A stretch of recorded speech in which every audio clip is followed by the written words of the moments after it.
My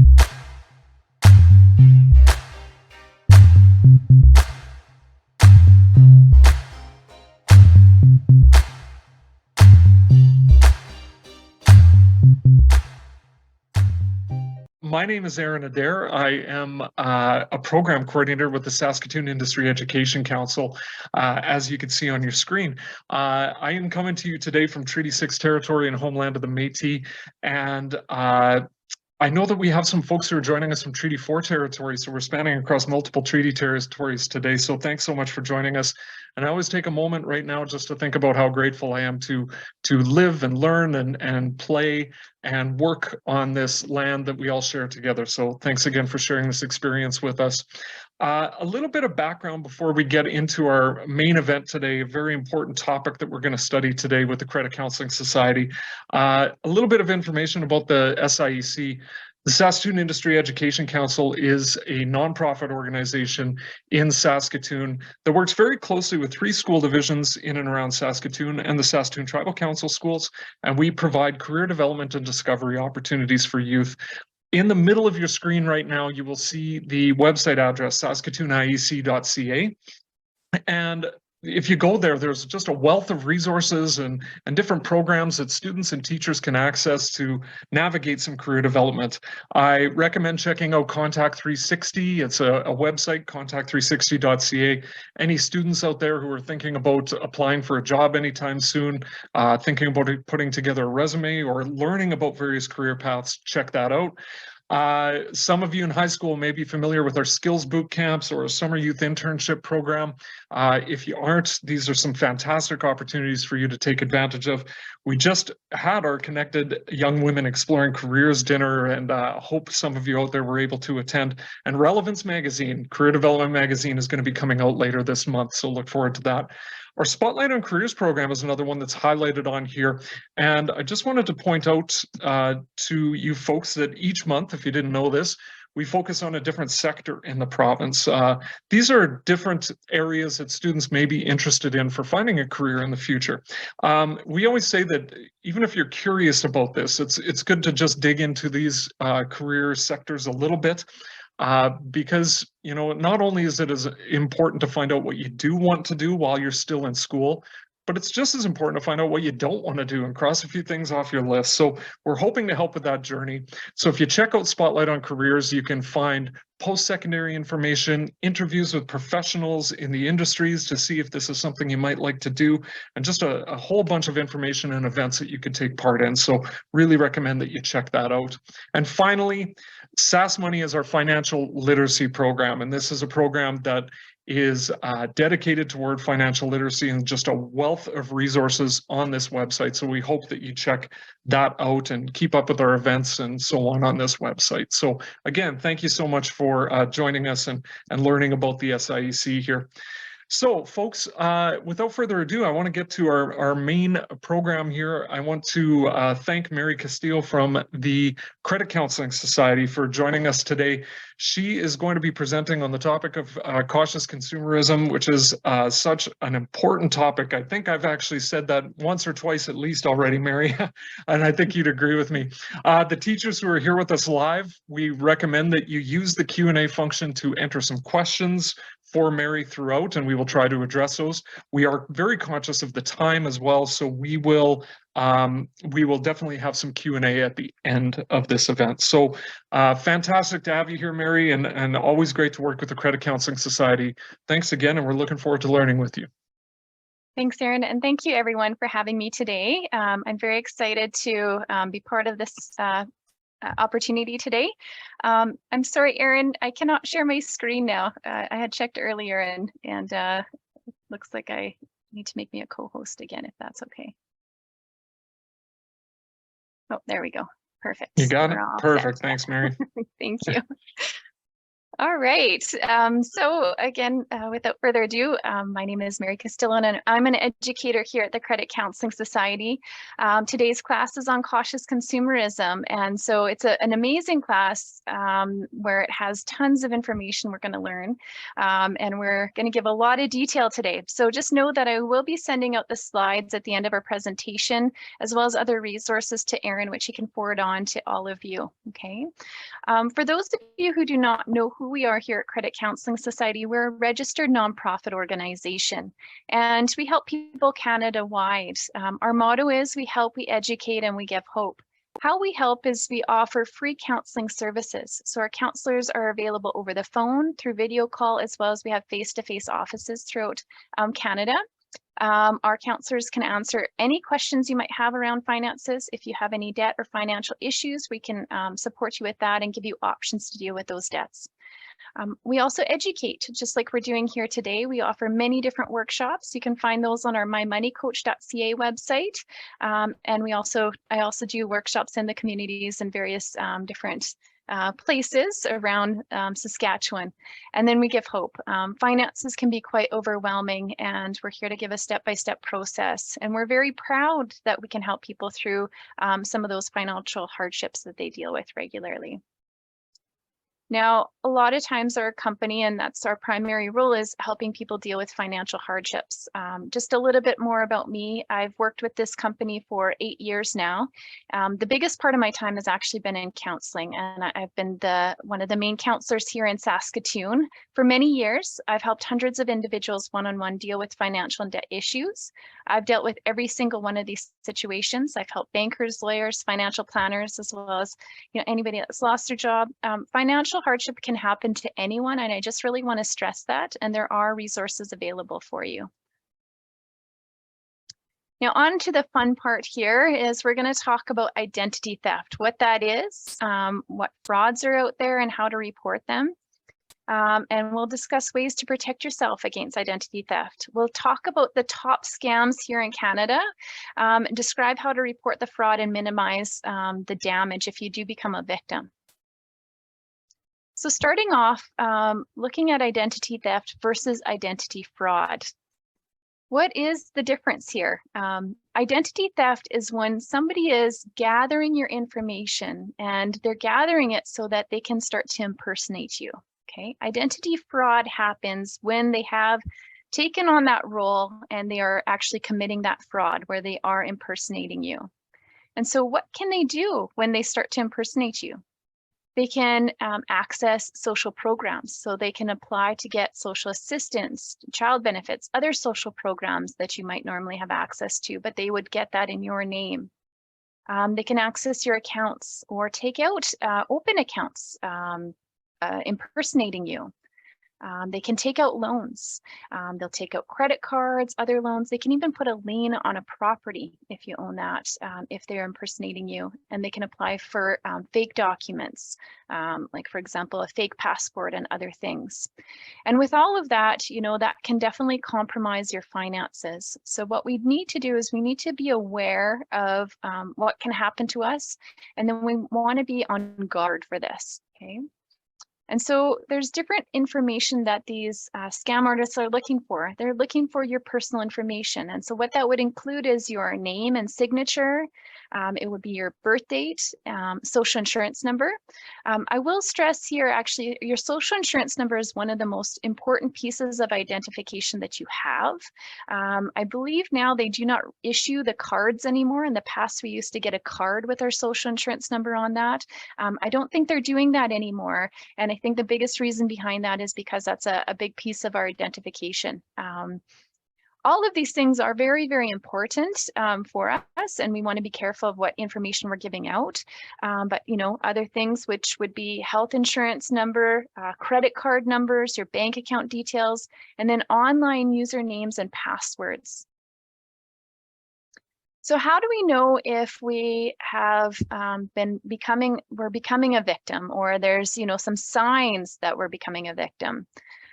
One thing that you might see is there might be unknown purchases on your statements. So I'm going to give you an example of this. I was actually teaching a class not too long ago, and one of the people in the classes shared something that happened to them. And so what they were doing is they were monitoring their statements, and they saw a small purchase on their statement, and it was like $10 and I think it was 50 cents or 25 cents. And she noticed that, and she couldn't remember what that purchase was, but she thought, oh, it's just a little purchase, you know, I probably forgot about it.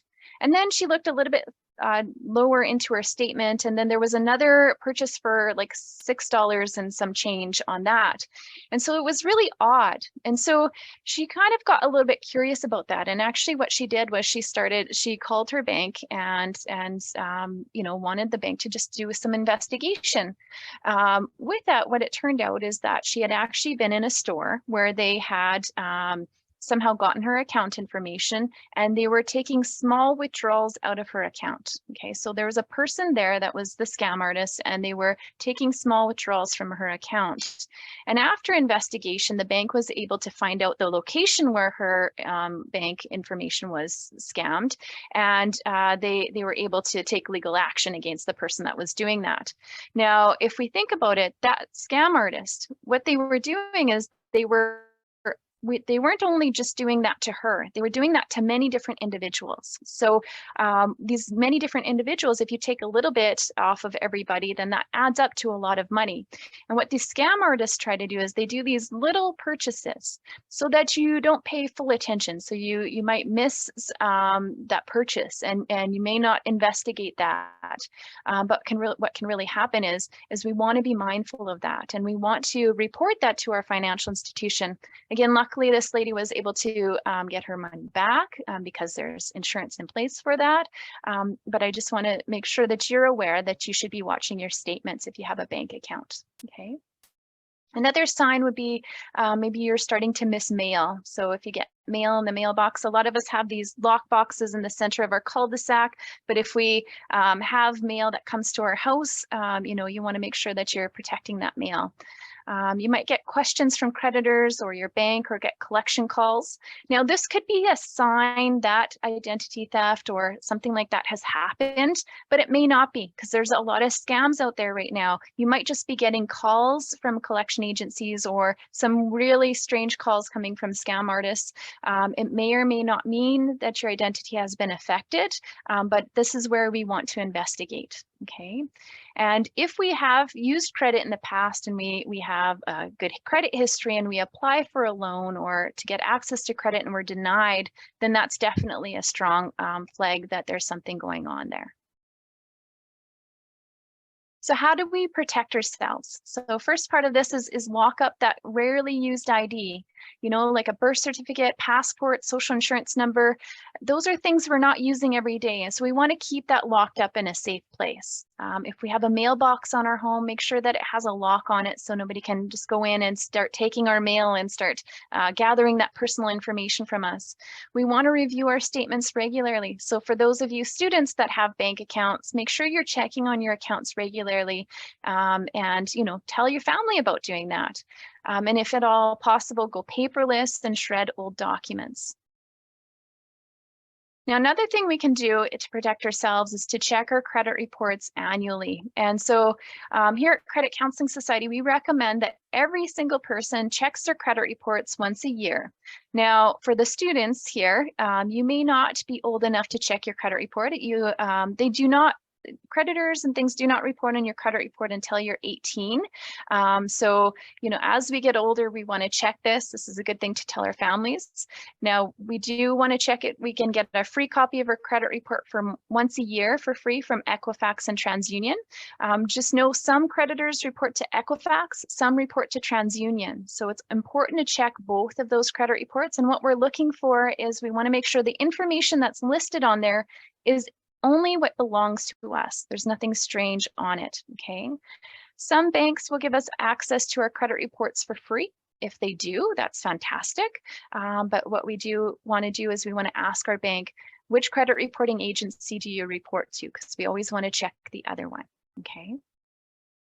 Now, the other thing we want to do too is when we are paying for things online. So we might have a bank account where we have a debit, Visa, or a MasterCard number where the money comes straight from our account. So it works and acts very similar to a credit card as students, but the money comes straight from our account.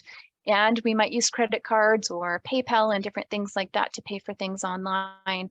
The thing that's really important when we are paying online, we want to make sure we're using a reputable website. And the other thing we want to look for is the HTTPS. S is very important because that S means secure. That letter is very, very important here. And we want to see a padlock symbol when we're paying online. And then we also want to maybe look at getting an RFID blocker. So I'm actually going to just show you what that might look like, just as an example. So, you know, when you go to the store and you pay for things, maybe you went to Walmart and you tap your card to purchase something, or you're at, I was going to say 7-Eleven, I think it's called Circle K now, whatever store you go to, you're tapping your card.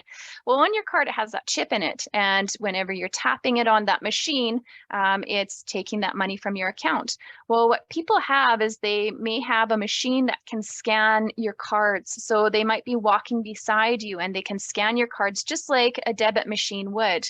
And so what this RFID blocker does, and again, you can just search it out, and I just pulled up some images here, is it protects you so that if they walk past you and try to scan your information from your card, they cannot do that. So what we can do is we can order one of these cards, and as long as we have that in our purse or our wallet, that blocks anybody from scanning that information from us. We can also get a wallet. Some wallets have that built in. Actually, my husband has one just like this.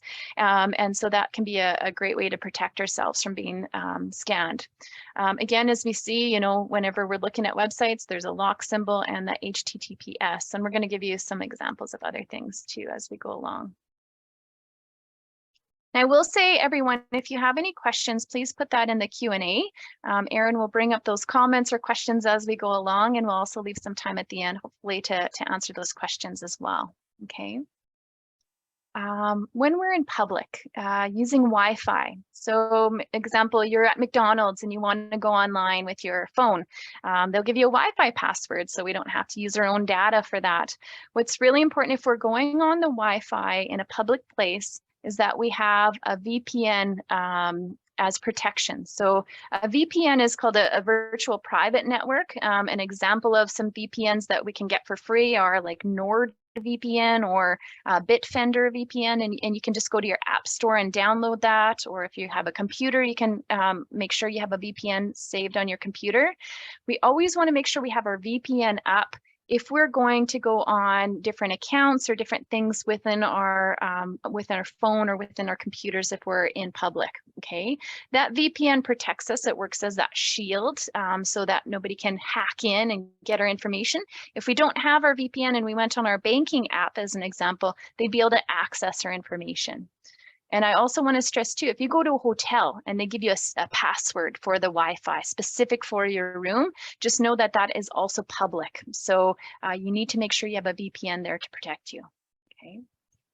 With passwords, use strong, unique passwords. So I have a handout that I've sent to Erin that he'll forward on to everyone. And there's an example of this. So as an example, I put in there, I love chocolate cake.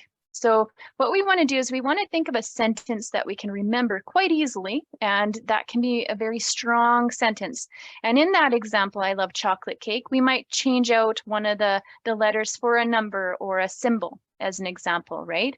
And so we want to make sure that it's something easy for us to remember, but hard for hackers to hack, okay? Now, I use that example because a lot of websites and things ask for a switch of a letter or a symbol, you know, to switch it out, a capital letter and a small letter as an example. Another way you can use passwords is if you just did a sentence, but it needs to be at least 14 letters long to make it very strong. Or what you can do is you can have like a password vault.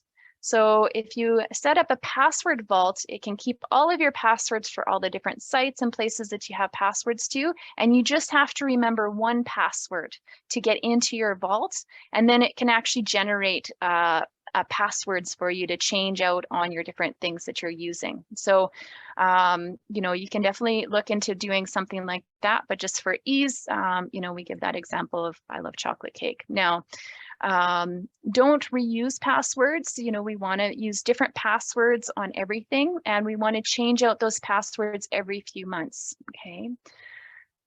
When we're online as students, we're online all the time, are we not? We're on social media and there's lots of fun things. We might have quizzes or games where it's asking us questions about our personal information.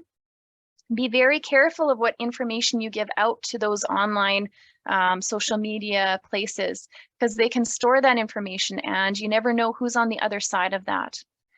And also in regards to scams, don't assume it's a stranger. Unfortunately, we've seen time and time again that it can be somebody that's close to you. It could be a friend or family member taking advantage. If at any time you're ever concerned, ask for advice. Contact us here at Credit Counseling Society, call Services Canada and call the CRA, and we'll give you some different phone numbers and contact information as we go through.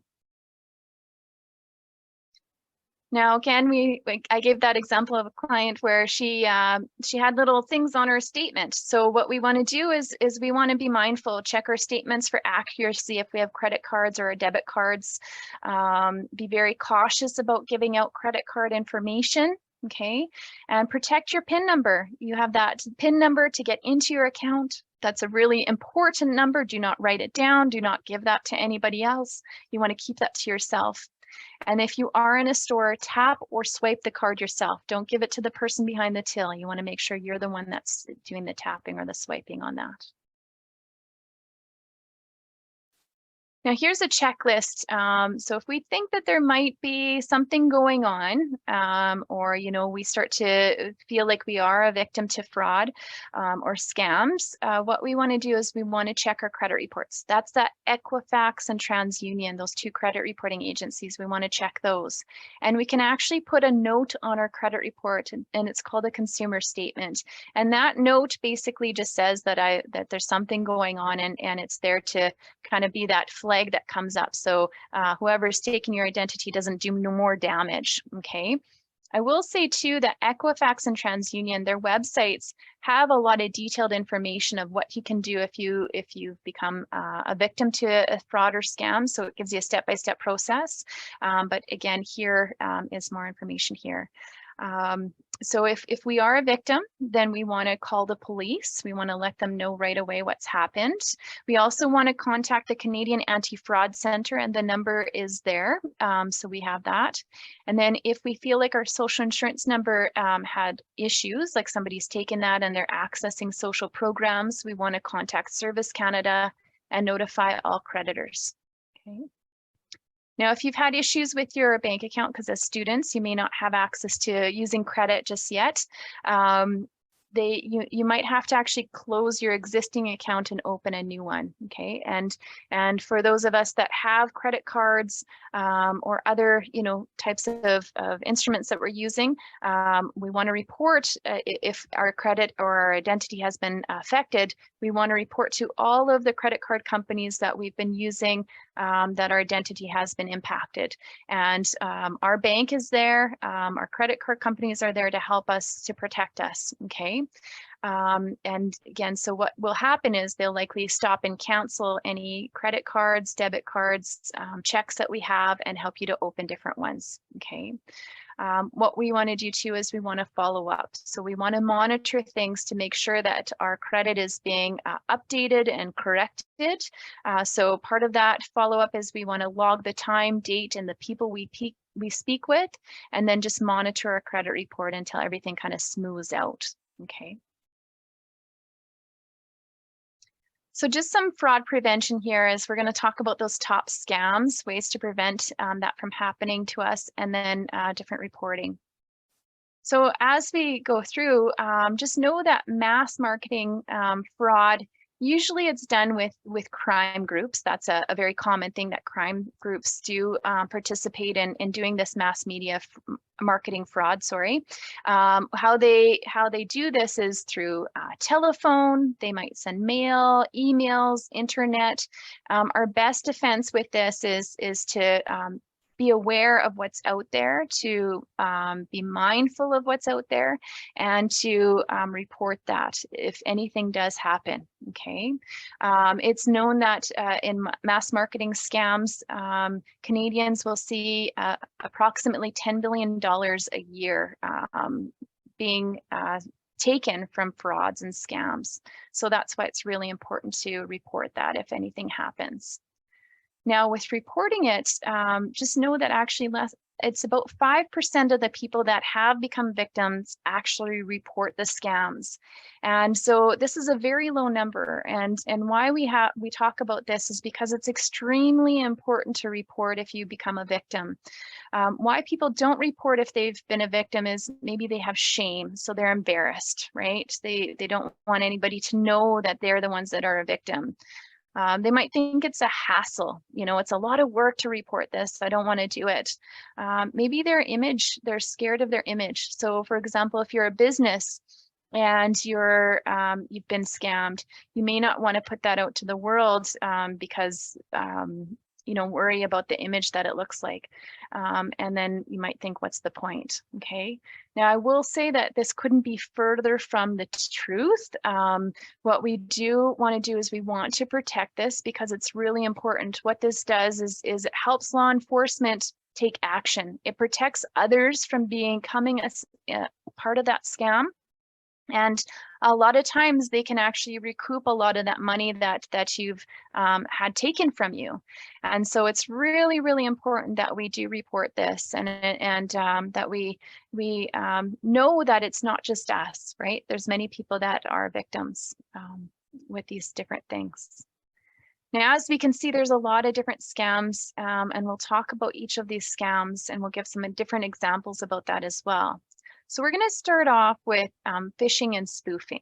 Okay, so what we see is that we might have emails or text messages or different things from Canadian Revenue Agency, so from the CRA, from our financial institution, from social media or other corporations and companies. And this is done through phishing and spoofing. So phishing is when they are trying to attempt to get information from you. So they're asking for you to provide certain information like a credit card number or a PIN number, okay? A spoofing is when they actually put a link in there where you can click on and they download malicious information onto your computer. Okay, so as an example of this, another class I was teaching, somebody shared that they had just paid their SaskPower bill. And a couple of days later, they received an email that looked very legitimate from SaskPower, and it said, "You're late on your payment, and click here to pay us because you're late on that." Now, this client had said that she would have probably clicked on that because the email looked fully legitimate, but she had just finished paying that bill, and so she knew she had just paid it. And then so what she did was she called SaskPower and she asked about this, and SaskPower said, "Absolutely not. Do not click on anything in that email. It is they're spoofing, right? They're wanting to download a malicious link or file onto your computer, and so ignore that." Okay, so we want to be extremely careful about what we're clicking on and what we're going into. Now, I'm going to show you some examples of some text messages as an example with this. So with text messages and with emails, anytime they're trying to get you to do something, usually it's a call to action. So either they're going to give you money or there's an emergency and you have to do this in order to fix everything that's happened. So if we look at these examples, what I want you to pay attention to is this is a reimbursement from a cellular company, right? So some clues here why this is not very good is that it doesn't say which cellular company that they're working with, right? It doesn't say any kind of cellular company. It just says that there's money to be claimed, right? The other thing I want you to look at is in the website, there's no cellular name. It says secure. So that's kind of odd, isn't it? And it does not have the HTTPS in front of that. So we know that this is a scam because of those little flags that come up with looking at that, okay? Now, the next one here is from Rogers. We know there's Rogers cell phone carriers and different things like that. But again, what we see here is that it's, maybe that word mobile's in it. But if we really look closely at the words, the transfer is spelt wrong, right? It's looking a little bit odd, isn't it? Now there's an HTTP, but there's no S, right? The secure is not there as well. So another thing to kind of watch for. Now Service Canada, an alert, right? Again, accessing funds. Now it shows soft touch. How does that soft touch store have anything to do with Service Canada? That seems really odd, right? And as well, no HTTPS. So again, we want to start looking through, think before you click, think before you act on those things. Be mindful of that. So those are just some examples. Now with Canada Revenue Agency, they will never ask about your passport, health card, or driver's license, and they'll never use aggressive language or threats, okay? What CRA can do is they can ask you, and they will ask, full name, birth date, address, account number, social insurance number. When you're speaking to CRA, they do ask this information to verify you're you, to verify you're the right person to be talking to. Now, what I will say though, is that if we are getting phone calls coming into us, what we do want to do is we want to make sure that we're verifying who we're talking to. So we want to ask that caller and ask them about their identity. So the things we want to ask them is we want to ask them their name, phone number, their office location, right? And then from there, instead of giving them that information, we're going to hang up the phone and we will contact CRA directly and make sure that that call was legitimate. And then that way, at that point, then we can start to share some of our information. But if we're getting calls in, I would say be on guard, do not give your information out until you investigate things, okay? With financial institutions, they do not send emails. They do not send emails threatening to close or suspend accounts. They do not send emails asking for personal information or pop-up windows asking for that information, okay? We want to look very closely at the logos. Now, again, these scam artists are getting more and more intricate with the way things look. They look very much like the real thing. But again, when in doubt, if there is any kind of threatening thing or anything that seems off, just contact your bank, contact your financial institution when you're in doubt, okay? Now, that being said, we also want to make you aware of something called line trapping, okay? So those of us that are on guard, we might be like, oh no, I'm not going to give my personal information out. I'm going to hang up the phone and I'm going to check into this. You also need to know that there's these things called line trapping, okay? So I'll give you an example here. So I get a phone call from my bank and they say, Mary, your account's been compromised. You need to reach out to your branch right away and you need to get that fixed. There's an issue with your bank account. Well, hearing that, I go in panic mode. I hang up the phone and I call my bank right away. Meanwhile, the scam artist is actually still tapped into my phone line, okay? And they'll ask me personal questions, just like my bank would, to make sure my birth date, my address, different things to verify it's me. And they might even have a different voice. What's really important to know is that this line trap, what happens is these scam artists can stay on the line and they can trap you with that. So what we want to do is if we get any kind of strange phone calls, we want to hang up the phone. We want to wait 5 to 10 minutes or use a totally separate line. And then we want to investigate, because research has shown that the line trap will fall off after several minutes. So it's safe to wait. You know, I say 5 to 10 to be safe, just to make sure that when we're checking into things that we're being safe about it. So just make sure you're not getting caught into that trap, okay? And so again, always do your due diligence, always check into things, but just be aware of this. Now, other things to be aware of is our price pitch scams. So we get a phone call, we want a trip somewhere and we're very excited, but in order to get that trip, we might have to purchase something or pay for something. So as an example, actually I have a family member that was told that they won a trip and they were told that to give their credit card number to pay for the taxes or the insurance, something small as part of that. The whole trip was free, but there was just some kind of tax or insurance thing that they needed that card for. And luckily, actually, this family member only had a small available limit on this card. They had a small card that they gave to them. But, you know, they were all excited about winning this trip. They gave that card out. As soon as they hung up the phone, what they noticed, they checked their card out and there was all these withdrawals coming off their card. This family member of mine, they called their bank, their credit card company, and they were actually able to freeze the card and then work on getting those funds back to this family member. But, you know, again, that was a lucky situation. We want to be very careful about giving that information out. In regards to that. Another thing here in Saskatchewan, you know, the Stars Home Lottery. I was hearing a lot of clients getting phone calls saying that they were told that they won the Stars Home Lottery. And in order to redeem that home lottery that they won, they had to get gift cards and meet somebody at a certain place to redeem that prize. So just something to remember, you should never have to purchase anything if you're winning a legitimate prize. There should never be a purchase there. Now, for those of us that have been a victim of a prize pitch scam, you know, that's awful enough, but what can also happen is there's also recovery pitch scam. So the victims of a prize pitch scam where they've, you know, given their credit card information out or bought gift cards or whatever that scam is, they might get a phone call from somebody that says that they're from law enforcement, their bank, or from a legal office, and these lawyer or police officer is there to protect you, and they want to help you get that money back or get that stuff that you gave away back. And so they will impersonate, you know, a law enforcement or banker. And what they're going to do then is they gather more of your information to take more advantage of you.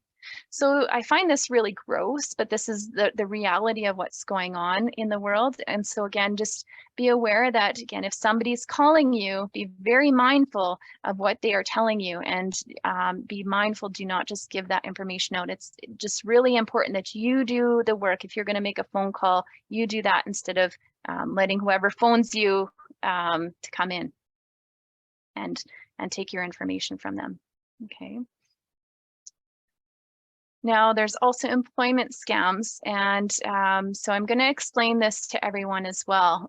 So again, I worked as a credit counselor for many years, and so I've seen this multiple times, and I'm going to give you an example of one of the clients that I work with, because a lot of the students here are probably looking for jobs, and there's things to be aware of here.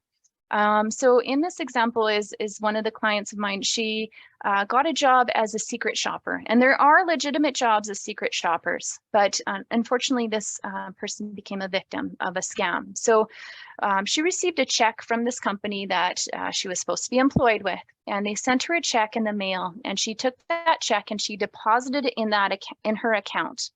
And when she deposited that money, she was to go and take some of that money out and go shopping at a certain store, and do a big report on how she was treated at the store, and all of the things that she thought about the store and how her experience was. And then she was told that she was to send the receipts, the report, and keep whatever she was supposed to be paid out of whatever that check was. And then she was supposed to wire the rest of the money, whatever is left over, she was to wire that back to this organization. Okay, so first off, I'll say when you wire money, it's just like pulling money out of your account. So it's like pulling out cash and sending that away. So a wire transfer is immediate, okay? If you receive a check, so if you receive a paper check and it's not certified or a draft, if it's just a regular check, I want everybody to know that it can take up to 5 business days for that money to shift out of that other place to go into your account. So if I write you a check, and you deposit in your account, it can take 5 business days for the money to come from my account to go into yours. And that's within Canada. It can take longer if we're outside of our country, okay? Now, a lot of banks will put a freeze on an account right when you deposit a check. And they put that freeze there for that 5 business days, an example there, to protect you so that they can see the money has arrived and then you can spend it, okay? Now, a lot of banks, so if you've been using them for a while and you're in good standing with them, they give you what's called a release amount. What the release amount means is that you have access to a certain amount of money right away, whether that money is showing up or not, you can have access to it immediately, okay? So with this client, what she did was she received that check and she had good standing with her bank, so they let her have access to that money immediately. Meanwhile, there was no money to be transferred in. Okay, so she spent that money. She withdrew funds and transferred them to wire transferred them to this fake organization. Now, because there was no money in the account that the check was given to her from, what happened was the check bounced, and so her account went into the negative. And there was also an NSF fee of about $45 on top of that. So I think her account went into the negative about $1,500. And so she went to the police. We worked with her as well to try to recoup some of that.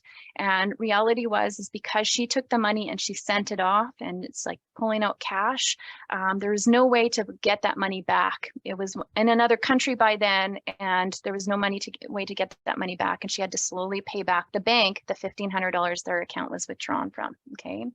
Now I went into great detail about that, but I think it's really important that everybody's aware of this, because a lot of you are starting jobs if you don't have jobs already. Again, it's just an important piece of getting to know how the banking system works. So you can ask your bank questions about things like that too. Now, there's also CEO scams. So an example of this is when we might get an email. If we're working in a company, we might get an email saying that we have to pay a bill. So this actually happened in the company where my husband worked.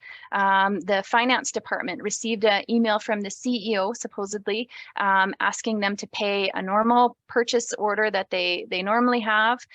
It was a little bit higher of an amount, and something seemed a little bit off for that the person working in the finance office. And the person in the finance office luckily phoned the CEO and said, do you want me to pay this bill? Like, there seems to be something a little bit off by this.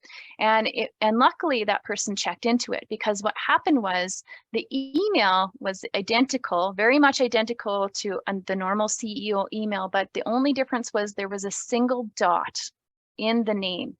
And that saved my husband's company thousands and thousands of dollars, actually, by just doing that little check of things. So we really want to pay attention to how things are noted. And I will say, even like the city of Saskatoon, I believe that there was something very similar to that happened, where money was actually sent out. And there was some of it recouped, but not all of it was recouped. So again, being mindful about, just careful as you go into the working industry as well. Okay. Now, there's also subscription traps. These are, subscriptions where we might, play games online, and we want to play a new game, and it says, try it, have a free trial of this, or we might order something online and it says free shipping or something like that. When there's products or services that are offered free or low cost, make sure you read the fine print, because if you give them your account information and you sign up for something like that, they might actually have you locked into a contract where you're set in a contract where you have to pay for a subscription. You have to pay a monthly fee every single month, and you might be locked in, for example, for a year to that organization that's giving you that deal. So make sure you read that fine print, and we want to be careful what we're signing up for. I know it's really enticing. I know my boys, I have, teenage boys, and they like to play games online. I remember looking through some of those things because I know there's a lot of times they wanted to try different games and stuff. So we always check the fine print if we're going to order anything. There's also catfish scams. So there's actually a show called Catfish. I think you can even Google it. It might be on YouTube or something like that. I've watched it before. So what catfish scams are is when you're starting to talk to somebody online. And so you might see pictures of this person, and they, and you have this conversation back and forth, and you start to create this relationship with them. And what happens is that person that you're talking to actually is not reality with who they are, who you think they are. Okay. Again, as credit counselor, I've seen this multiple times where clients, where they started in a relationship with somebody and they were very close. They talked to them over months and they really had strong relationship with that. But then there was an emergency that comes up. And what happens in that emergency, they ask for money, please help me, I'm in trouble here. And as an example with my client, they'd send money, and then when after the money's sent, that person disappears out of their life, right? So just again, be very mindful of that. Be careful who you're sending money to, okay? We don't want to let just anyone get access to our accounts or get access to those funds. With door-to-door scams, people might come to your door and say, we're here working as a charity, we're doing a fundraiser. You know, with the scam artist with that is they are doing a fake fundraiser. They're looking for free money from you, or they're also looking for your personal information so that they can start to attempt to do identity theft and fraud, right? And so be very careful of what information you give out to these individuals. You can ask them for written info about their charity or their business. You can ask for a charitable tax number, so you can check on that with CRA later on. But again, you know, if you see somebody at the door and you're just fine with giving them money and whatever happens, you know, let it go.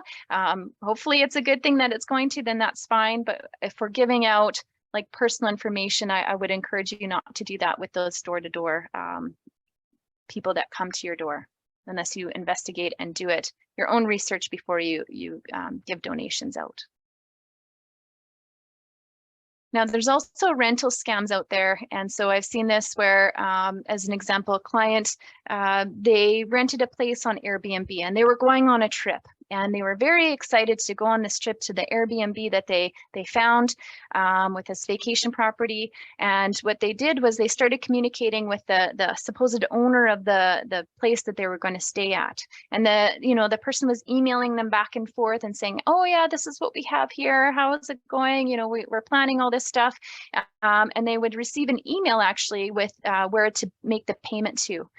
What I will stress is if you are, going to rent a place like an Airbnb, which is a very reputable website, make sure you're making payment on the website itself. Do not send money to a separate email, because what happened with a client of mine, they paid separately from the website, and then they showed up at their vacation spot and the place didn't even exist. It was a fake place, and so they had to find a hotel and scramble like crazy. So we want to be careful of those false ads that are out there. If we are unsure, we can also go to the Anti-Fraud Center website, or we can call the Anti-Fraud Center, which is also noted here. Again, there's just some notes there about, they might have better deals to go through them or whatever, and that there's just signs of scams that are going on. Now, there's also investment or pyramid Ponzi schemes. So it sounds good to be true investments. That's a warning sign. You get a high return for low business risk opportunity.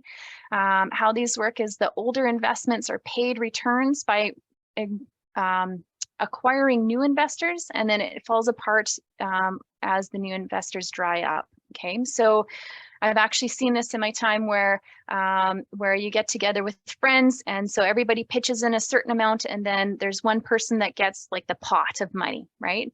And so the goal then is to bring in other friends to bring in money. And so as you move up the pyramid, you get paid out that lump sum of money, and then everybody brings in new money. So what happens in a situation like this with this pyramid type of scheme is as we stop getting new friends to bring in money, then the whole thing falls apart. And so meanwhile, the top person got a big chunk of cash because they walked away with it, but everybody else underneath loses out and they don't have any income coming in, and they can't wait for the pot of money to come in because there's no more investors to contribute. So we want to be very careful about that, okay? There's also different Ponzi schemes. Again, I brought in as an example this morning, there's Epic Alliance. It's a real estate company that's been in the news here in Saskatchewan recently. They're doing some investigation. What they were doing is they were getting investors from all over the country to invest in properties in Saskatchewan, and they were supposed to manage those properties and flip them and do a bunch of things with that. And so that could be a case study to look into. It's again under investigation at this point, but that's in the news right now or in the most recent history here. Also grandparents scams. So grandparents are you know, one of the biggest people that are able to become victims to these scams. They might get phone calls from a grandchild or a family member saying, oh, we've been in an accident, I've been hurt, I need money. Can you send that right away? Different things like that. And grandparents may not know the voice very well, so they might help to send that money. One thing you can do to help your family, your grandparents, your elders out is to have a safe word. And something very odd, like an example is using the word bubble in a conversation. So, you know, so your grandparents know that if they get a phone call of somebody asking for money, that they have to know that safe word like bubbles in order to, before they do any support or help, okay? I actually used to do this with my boys when they were young. As an example, if somebody was going to pick them up other than me or their dad, they had to know the secret password, the safe word. And that's how my boys would know that it was safe to go into a vehicle if somebody else was to pick them up, okay? So a safe word can be a really good thing and a good tool that you can use for many different areas of life. But again, that's a good thing to do with our elders or our grandparents, okay? Now, seniors are typically higher at risk because they consider themselves very savvy because they've paid off their homes, they have investments, they've worked really hard their whole lives. But typically, however, they are, you know, they trust things a lot quicker. And the financial industry and all of the world has changed so drastically in such a short period of time that they may not be able to keep up with all that financial knowledge. And so that's why it's ever so much more important that we protect our elders and our grandparents, and we give them, you know, some of those tools and that information so they can protect ourselves. So what do we do if we have become a victim, or if we're curious if something is right or wrong? We want to ask for help or get advice. We want to do our research. We want to call the police and follow our instincts. I would just really stress here, if something sounds too good to be true, it likely is it not, right? And so just some final tips here is lock up important documents, shred old bills and statements, monitor your statements, check your bank accounts regularly, check your credit reports when you get older, tell your parents to check their credit reports once a year, and just be cautious. And if it doesn't feel right, you know, just reach out, get support. Credit Counseling Society is here again, free of charge. We're a nonprofit, as well as, you know, the tools and resources that I've shared with everyone. We also have tools and resources on our My Money Coach website as well. So just in conclusion, you know, again, protect yourself against that identity theft. Hopefully you've learned a little bit more about that. You'll have an idea of those top scams, describe how to report the fraud and minimize the damage. And for more information about our organization, we have social media here, as well as our contact information. And I will send out those slides and information for everyone at the end here. So I'm just going to open up for anybody that has any questions or comments. Please feel free. I'd love to talk more about anything you have comments on. I know Definitely. this is a jam-packed course. I was going to say, I know it's a jam-packed course. It's a lot to absorb. And so again, those resources are really good tools that everybody can refer back to at the end too.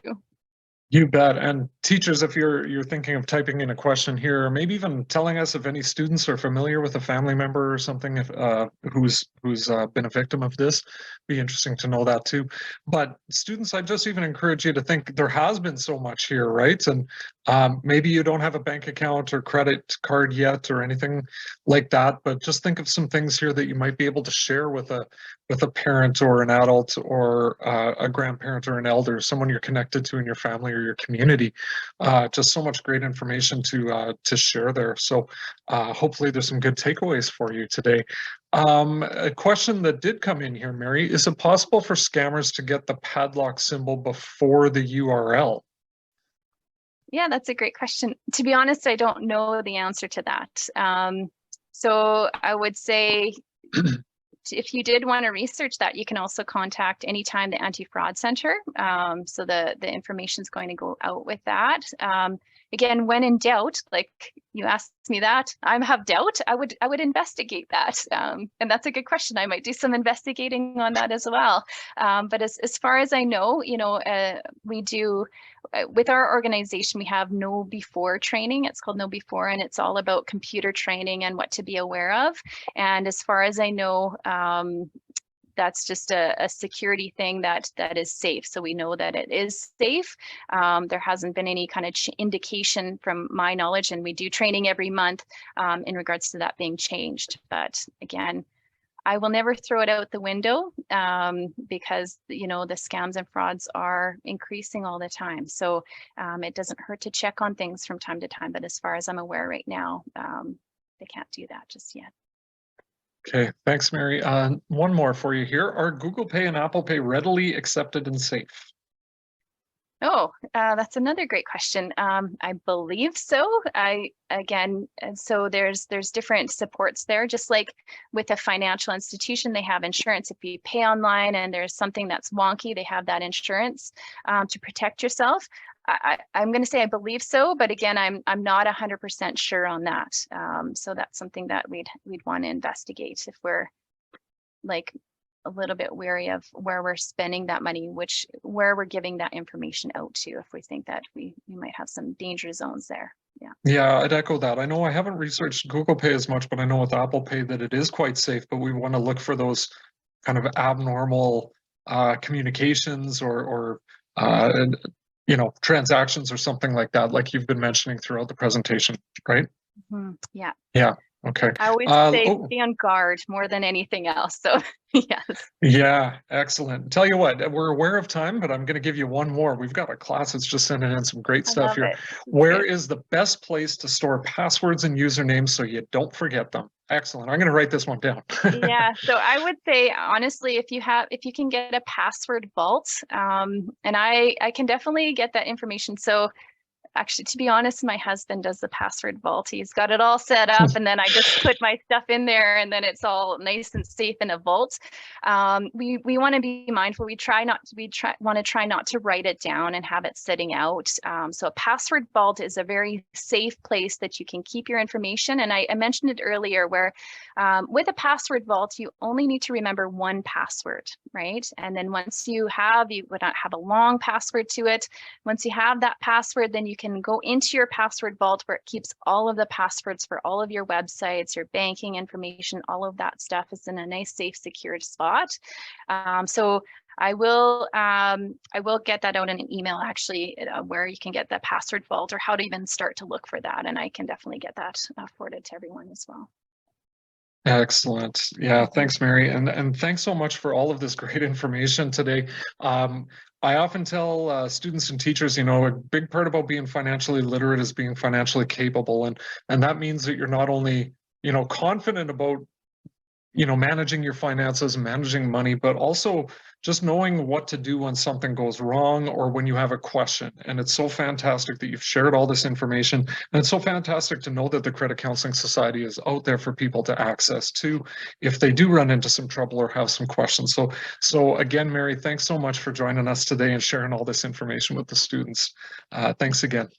I appreciate that. And yeah, and then that's our expertise. If there's trouble, we can help you get everything back on track again. That's our main goal as an organization as well. So fantastic. Reach out anytime. That's awesome. We always love working with the Credit Counseling Society folks. So that's awesome. And I just wanted to take a quick moment to mention that if anyone is watching this before the dates that you see on your screen, we have a couple more webinars coming up this month. We are doing an interview with Jeffrey Hodgson, who's a director, I believe, with Canada Pension Plan Investment Group, the 9th largest investment group in the world, I do believe as well. We're going to be learning about what they do because so many people pay into the Canada Pension Plan every year. So what actually happens with that? How do they do what they do? And talking about investing and saving and retiring and so on. And also we have our popular series with the Canada Revenue Agency. Mary's been talking about the CRA before. We have a few options for some webinars on November 23rd. And those ones unfortunately can't be recorded, but they will be there. And you can see the website where you can sign up for those at the bottom of your screen. And also teachers, I just wanted to mention, if you teach students age 7 and up, great project we have on our website called the Money Fair. We encourage you to check check that out. It's a really fun option for students. I know that one of our classes from Martensville has participated in this before. And also high school teachers, we've got some more project options as well on sasmoney.ca. Check it out, all connected to curriculum and lots of fun for students, okay?